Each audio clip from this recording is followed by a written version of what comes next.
learn stuff. Yeah. In this video, we're going to talk about Soundtrap. Soundtrap is a browser-based, completely online, multi-track audio production platform. You can use it to produce music, work on your songwriting, record podcasts, record online interviews, almost any audio production project you could think of. So let me run you through how it works and how it can be a game changer for you as a musician, as an educator, as a communicator. So many ways it can make a difference to your audio production needs. Let's jump in. All right, so we are at soundtrap.com and let's look how you get set up. It is free for 30 days. So there will be charges after that, but it's fully functioning and you can really check out everything it has to offer simply by joining now. And in this case, we'll say personal use, even though the educational use does let you have a look at the educational costs and different plans that are available to teachers. So let's do personal use and sign up with your email. You could use Google or Facebook, but it depends on if you want to make those relationships between your personal accounts and that. So just do an email, sign up, and go through the process. When you do send it, you are going to get an email and you will have to go into that email account and click on the activation link. So make sure you know the password to the email you're using to sign up. And then once you have all that done, you'll be in. I've already got an account, so I'll just jump in here. And here we are. Now, this is the main login portal of sorts, I guess. And in order to begin working, you do enter your studio. And if you had multiple projects, you could see multiple projects that you have currently in the works right here. Okay, so if you're in here for the first time, you say enter studio.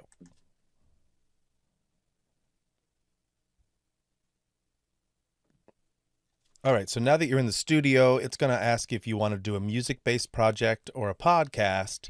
You don't have to make that choice. You can just X out of this and build whatever project you want. And if you've ever or never done multi-track recording before on a computer, you need to add multiple tracks along the left side here, and time travels this way. So let's add our first track and look at the different types of audio sources that you can bring into Soundtrap. When you click on new track, you get an option for microphones, and you can choose different setups based on the type of signal you're bringing in with the microphone, and it'll change some of the settings, but it's not super important right now. Let's just familiarize ourselves with connecting a microphone and recording our voice. So click on voice and microphone, and this will open up a new track right here called mic, and you can rename that if you want to. Right here, you can rename it if you want. And it opens up an area down bottom for the recording interface of Soundtrap. And you can see there's a button to say start recording, and you could just jump in, but let's make sure we're set up for success first. So right here is the option where you choose what device that is connected to your computer that you want to be the source of your microphone. You can't just plug any old microphone into a computer. It's either a USB based microphone or you're using an audio interface of some kind. And if you are interested in audio interfaces, I've got a video you can watch about that as well. But let's have a look at what my computer currently has connected to it. So you may have something like the built-in microphone in your laptop or your iPad or your tablet. And even though that will work, it's not always the best audio quality. But you might see something here related to your built-in sound driver in your motherboard, which is the built-in mic in your device. Or you might see something like the microphone connected to your webcam. That's a little better, but generally, depending on the webcam, the audio quality of that mic can go from very good to very bad. You can see I've also got a headset microphone connected, a Logitech Stereo H650E. That would sound a lot better, but not as good as a good quality microphone like this Rode Pod mic by, Rode, connected to a good audio interface like a PreSonus interface like the Fire Studio here. So that's the mic that I want to use. And as you can see, as soon as I selected that as the source, I can see my voice is moving this little meter right here. And you want to see that activity. That's good. So I've got that selected, and I'm going to click out of that, and I'm going to click right here. And this is a volume check, or just a sort of a check to make sure that your mic sounds good in Soundtrap. So click on Start Test. You can see my voice is moving this little meter, and after it's done, it says we fixed the settings, and they've sort of set it up for the best possible support. So that's kind of helping you, holding your hand a little bit and making sure the signal is going to be as loud as it could or should be. So now I'll say done, and we are ready to press record. Now you'll notice that there's a couple knobs or buttons here that you can adjust. Reverb, that's basically echo. I don't want that for a podcast, but if you were singing, this would sound pretty cool. So you can automatically adjust these right here with these knobs, or you can choose from a template, and this template would change based on that first setting that popped up when I said add a new channel. You remember there was different types of instruments offered as templates. Well, this is the kind of stuff that's different depending on the choice you make. So if I go a clean voice, or I think there's even one called podcasting. There we go, podcast. This sets up the volume and actually adds some effects as well. Now I clicked on the effects tab, and you'll see that that setting adds in some compression and a little bit of parametric EQ. Don't worry if you don't know what that stuff means. That's what the template is for. If you know what this stuff means, it's in here. Have at it, enjoy it. It's got some of the basic settings for audio production. If you don't understand that stuff, just choose a template from this sort of template list right here. And everything looks good, so it's time to press record.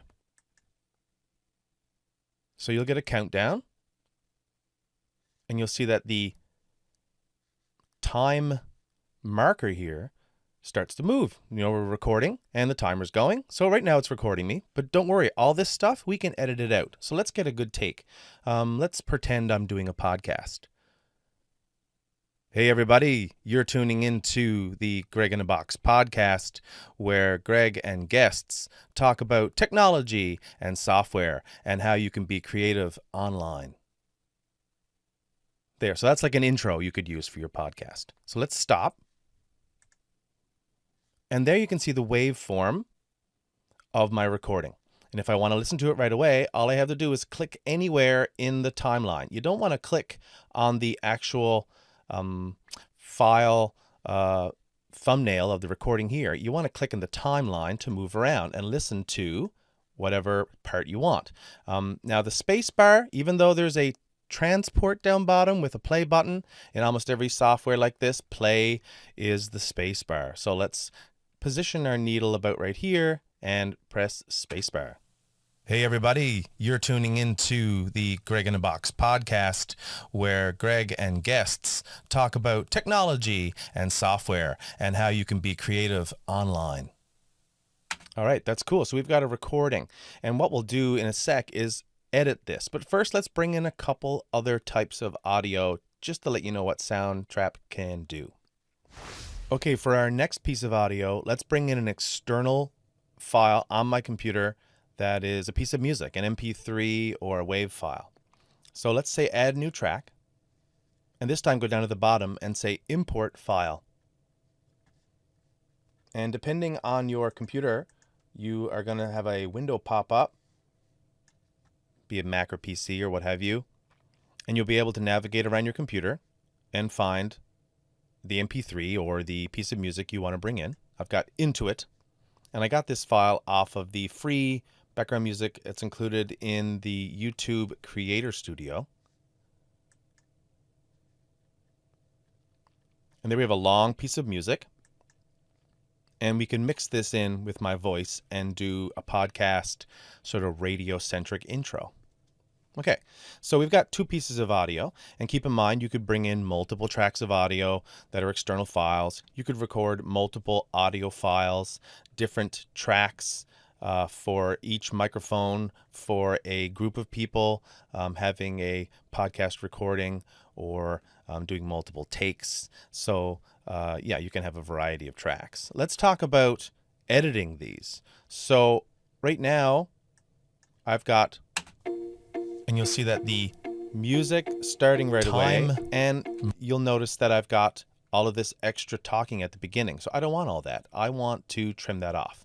Pretty easy in Soundtrap.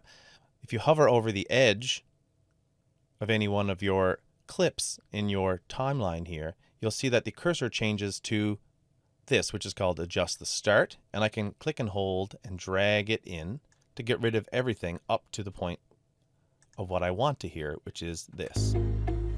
Hey everybody, you're tuning into the Greg in a Box. There you go. Now there's also something at the ending that I don't want of my Creative recording. online. There, so that's like an intro you could use. I don't want that either. So I hover over the end, get that same adjust ending. And if you struggle to get that cursor indicator that says adjust end, one of the tips I would say is hover over here and make your tracks bigger. I'm simply hovering over the line between the tracks until I get this indicator on my cursor, and then I'm making it larger. This way, there's more room on the end here to determine where your cursor actually is. And what's happening is that options available at the top corner of a track and the middle of a track and the bottom of a track are slightly different. Okay, so now I can hover over the lower part of the track without getting this symbol by mistake, and I can grab the end and drag it in. So what I've done is created two brackets, a bracket at the beginning and a bracket at the ending around the piece of audio that is the only part that I want. Now there are times when you're editing when you might have two things that you want in the same recorded take. So you might have something good here that you want and something good here that you want to keep, but you don't want them together. You want them separate. You want to separate them, put some time in between here. So I'm going to put my time indicator here right in between where I want, and then right click, and then I have the option to split region. So splitting the region makes it two separate pieces, and then I can move them. Now moving a piece is pretty straightforward. You just have to have the cursor in the middle of a piece of audio, and you can click and hold and you can drag it and move it. So once again, you can drag the beginning or the ending. I'm doing that backwards. Beginning or ending, like brackets around the piece you want. Or you can position the cursor and you can right click and say split region if you want to make two pieces. And you can move these pieces around by clicking in the middle and holding them. Now, that was just an example, and I don't actually want to keep this piece. I just want to keep this piece. So selecting it and pressing the delete key does exactly what you think it should. Deletes it. And you can always undo that if you do it by mistake. All right, so I'm going to position this and put the cursor at the beginning. I'm going to listen to it, spacebar. And then right there, I'm going to have my voice come in. Hey everybody, you're tuning into the Greg in a Box podcast, now we'll let this where roll. Greg and guests talk about technology and software and how you can be creative online. Now this is where we need our next edit, because at this point in a podcast or a radio interview, the music would fade out and the actual interview audio would be brought in or recorded. So at this point, the host and a guest would be on separate tracks, and we could mix them. But the music needs to fade out. So let's put the cursor where we want the music to be completely done, say a second or two into the interview when it begins. Right click and say split region. And then we'll delete the last half of that audio. And then what we're going to do is fade it out. Let's see if we can get this to work. Now this is tricky because you have to be careful where the cursor is, but you'll figure it out. What is this little circle thing that keeps popping up? That's looping. We don't want to do that. That's more of a music production component of Soundtrap, and it is cool to be able to loop something, and it would work on the audio, but we don't want to do that. We want to add a crossfade. Now if you keep moving the cursor around to the very top, you'll see it changes to that symbol. So our cursor changes from a regular cursor to, when it's down low on the end, to the adjust end setting, right? And over here, the adjust start setting. But if you go past that loop symbol and go right to the top, do you see where it changes to this and it says fade out? And this is very cool. Once you get that fade out indicator, hold and drag. And this indicates where the fade begins and where it ends now. Okay, we can do the same to the beginning. Now, we don't have to do it to this beginning because it's a good, clean, actual beginning of the music.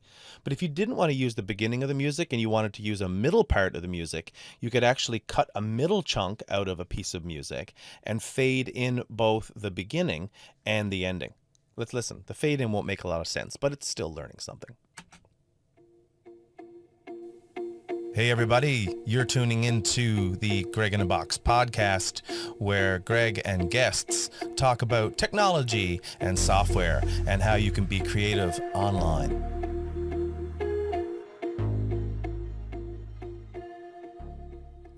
There you go, fading out. I'm going to get rid of the fade in because it wasn't necessary for this piece of music because I'm using the actual beginning.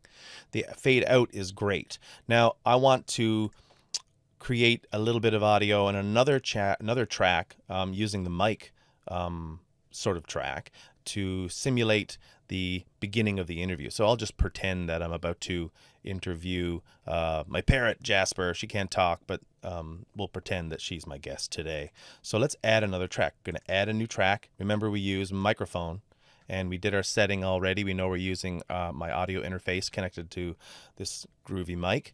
And we're going to, we know our settings are good. I'm going to switch this back to the podcast settings and press start. Now, before I press start, I should remind you one thing. You'll notice that when I created this mic, it defaulted to enabling or disabling as the enable on setting. Now, make sure that you don't record on a track you don't want to record. And record enabling is standard skills for any multi-track recording application because you can record and produce multiple tracks or streams of audio and then export it down to a regular MP3 when you're done. But you can have 100 tracks of things if you so needed to. So you don't want it to record over top of something you want to keep. So make sure you're only ever record enabled on the track you want to record new stuff on. So track 3, it's also called mic. You know what? Let's rename it. We're going to rename it. Click on that. Rename it to interview, let's say. Let's spell it right. There we go. And I could call this other track, I could call it intro if I wanted to. And I'm going to make sure it's record enabled. Okay, so let's go. And we're going to set it up so we're going to start recording appropriately when we rolled into this point. Okay, so I'm going to pretend that I'm about to interview this person, this guest named Jasper. Greg and guests talk about technology and software and how you can be creative online. Welcome, and today we are here in the studio with Jasper, who is an expert in technologies to help parrots communicate with each other over the internet. Not that such a thing exists, because we're just making this up to learn something. So my first question for you today, guest who can't actually answer me, is how do parrots get online, and what kind of technologies do they like to use? Okay, we'll stop that silliness. And let's have a look at our track. We're going to close down this lower window, which is that recording area that opens up in the bottom. And you can see I now have 3 tracks. And I can make it a little bigger simply by floating over the line between them. And I want to group these differently. So I'm going to click and hold on this track and move it up here, which just allowed me to organize my 2 microphone tracks together and keep my music down below. So now I'm going to just move. Remember, moving is clicking in the middle of a track and sliding it down so that this begins a little bit closer to the beginning of that. You don't want too much dead air. Let's have a listen to that. You can be creative online. Welcome, and today we are here. I'm going to put a little bit more time in there. Trim the beginning just for cleanness in the project. Make sure there's no background noise in there. And the music, I'll start fading out a little bit sooner. And I will see what's on online, and what kind of technologies do they like to use? Okay, so we'll trim off that little bit of part at the end there, just for clarity. And you would assume I would have another guest or another microphone. Or when it comes to other guests, we'll talk about how Soundtrap can actually bring in a person over the web into your track for an interview, and you don't have to actually get together with them using the collaborator button. But we'll get to that in a few seconds. Okay, so we've got 2 microphone tracks here that we've recorded right here. And we've brought in an external audio file, which is this music. Now, some of the other elements you might need in producing audio would be, besides music and microphones, you might want to bring in some sound effects or some special effects of some kind. Now, a sound effect is just another external file like the music. It could be an MP3 file or a WAV file. But one of the neat things about Soundtrap, which is really exciting and fun for musicians and songwriters, is that there's also a loop library. And now keep in mind, before you get too excited, a lot of this functionality, well, I should say some of this functionality, will go away when you end your 30-day free trial. But the functionality does continue, just some of it goes away. So in the loop section, which was this little blue button right here, you can actually look for music in here. You don't need to find the music yourself or get it from YouTube, but you can bring in music in here. So if I type in, let's see, sound effects, or well, let's look at the music first. So you want some music, let's do rock music, and you can see that there are chunks of music here. So the thing to be aware of is that that is really for musicians. So you don't get a complete piece of music sometimes, you get parts of it. So I can listen to this. That's just the bass part. And technically I could drag this bass part in, put that there, and then I could also find a drum beat, and I could take this drum beat and I could drag this in underneath, and I can get drum and bass. Now I just want to hear these two tracks together, so I'm going to do what's called soloing. I talked about these buttons earlier, but by clicking on these two buttons right here on your tracks, you can choose to listen to only certain tracks. And you can kind of make your own music from scratch in a way. Now this might be intimidating if all you want to do is record a podcast, but if you're a musician or a songwriter, this is pretty fun. Exciting stuff included right in Soundtrap. You could record a vocal on top of some loops you've made and record your own guitar or something like that, mix it all together and have a really creative experience. If you were a podcaster, you could make a quick little intro just in Soundtrap to your heart's content. That's kind of neat. You could make your own music that fits your style. Let's unsolo, because if I don't turn these solos off, I'll only hear those tracks. You can see that now if I play, I get it all together. And I don't want that. I don't want the drums. Hey I don't want the everybody, bass. you're tuning into the I just want this music that I brought in. So I can delete this or show you how the mute buttons work. So there you go. All right, let's delete this track. And delete this track. And that's with the three little buttons there. Perfect. Okay, so now we're back to where we were. And you can keep in mind that you can create music in the loop section. But instead, let's just look for a sound effect. If you were doing not a podcast, but a public service announcement about road safety and being a safe and careful driver, you might want the sound of a car or the sound of something happening to cars to get people to be aware that they should wear their seatbelts, or don't drive and talk on your cell phone. If you were doing a public service announcement about that, you could look for the sound of a car. And let's see if we got car crash. It's a little morbid, but we're looking. Oops. Oh, no, there it is. So there's a car crash, car out of the track, a car crash Foley, car burning. Ooh, that's dark. And, you know, tank door crash bone. So there's sound effects here. You could take this car crash, drag it in, and you've got a car crash sound effect. There you go. So if you wanted to use Soundtrap to quickly and creatively make a podcast, make a radio advert or a public service announcement, or even just make music, you can see that the potential to be online and in your browser without ever downloading anything and being creative and doing what you have to do with multi-track audio with very little learning curve, you can see how quickly you can get up and running with Soundtrap and make what you need to do.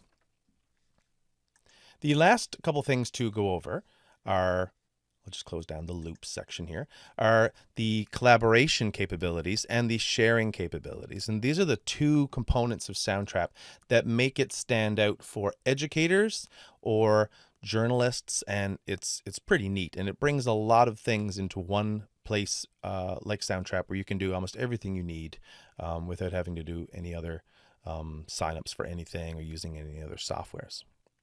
So basic multi-track recording, but you can also share and collaborate. Because it's online, you can share, and give us a sec here to save the project.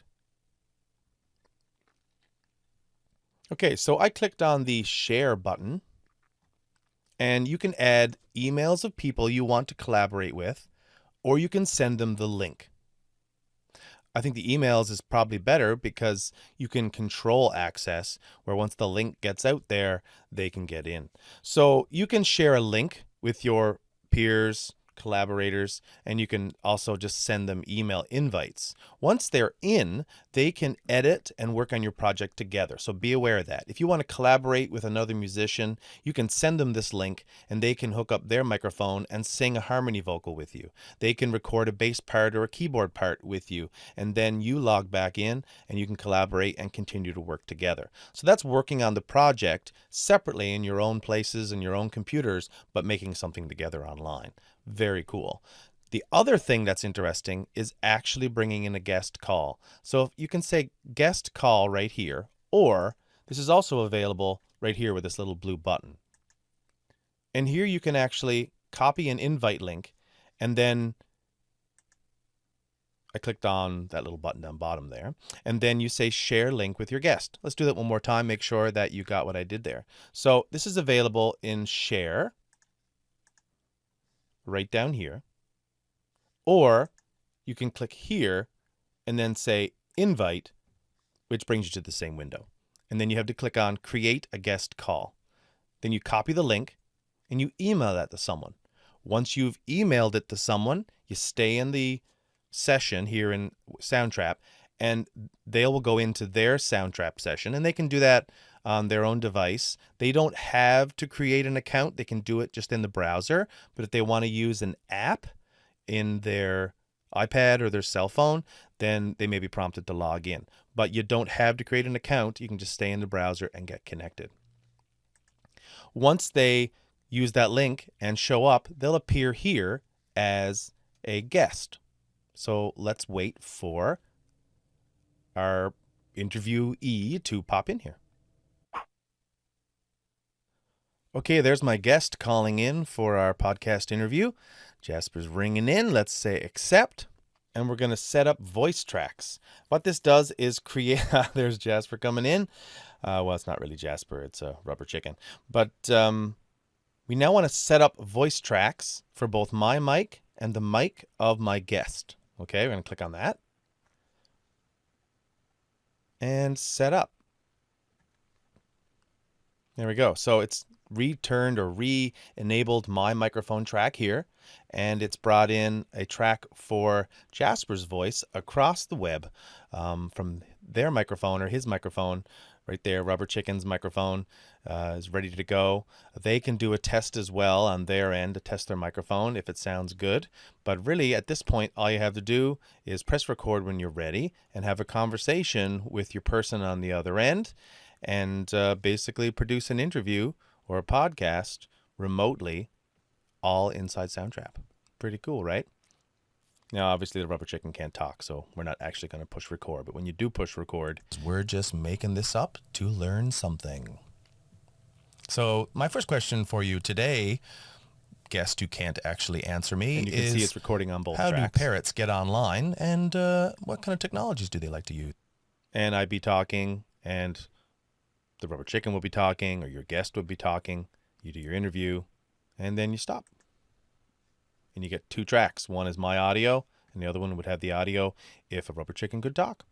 I wouldn't need this track at that point anymore, because this is just my example of my pretending to do an interview. And, I don't really need it, but I wanted to show you that.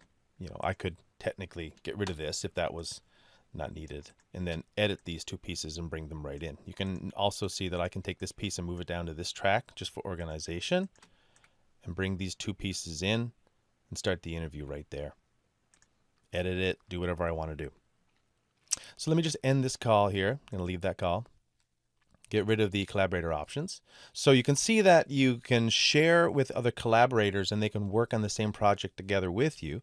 You can also bring in this, at this time, one guest is the only limitation with that situation. Is Soundtrap currently only allows for one guest, but there is a lot of interest in them maximizing that out to several guests, or a bigger limit, maybe 3 or 4 guests, so that you could do a 3 or 4 person discussion or podcast or interview. But a great great solution for interviewing one person, and also the sharing options for collaborating on the same project, be it music or a podcast, are amazing and very cool. So that's pretty much it. The only thing left to do is to export. Now, to export this, and you will see that under File, there's the option to save, and it's always good to save regularly. You'll notice that it'll often prompt you to save automatically before you do things like sharing. And then under File, you say Export, and you export your project to MP3, and then it exports it to your computer, and then you've got a finished MP3 project that you can upload to a podcasting platform or a hosting service, or you can just put it on your website or whatever you want to do. But if it's music, you've got your little first song or your first audio production or your first PSA, whatever you might be doing in Soundtrap. So you export your MP3, and it might give you this. I actually got this message last time I was in. Just be patient. It totally will eventually work. You just say okay, you wait a little bit, and just as you say, go to File, say Export, export project to MP3, and there you go. And that's downloaded to my computer and automatically playing. As far as where it downloads, it's a default built into Soundtrap, and it goes to your downloads folder. So here in downloads, you can see my Greg in the Box song, and that's our finished product. Hey everybody, you're tuning into... And the quality's pretty good. So the last thing to talk about is pricing. Now, I will say that it is free for 30 days, and it's a lot of fun in those 30 days. When the 30 days are up, one of the things that goes away, functionality-wise, is split region, which you can get around. Split region goes away, and there's some additional limitations on the access to the loops and the built-in music. So that's not a game changer. You can get around without having split region available, and you can also get your music from the free background music that's available as part of the YouTube Creator Studio. So Soundtrap still will continue to work. As far as the cost of upgrading, you can see that if you look at it as a monthly fee, it's $16 per month, which is cheaper than signing up for Zoom for video conferencing with your friends, and cheaper than Netflix. So if this is a meaningful creative opportunity for you, I wouldn't hesitate. If you wanted to buy softwares that could do what this does, granted they do it a little better, professional stuff like Pro Tools.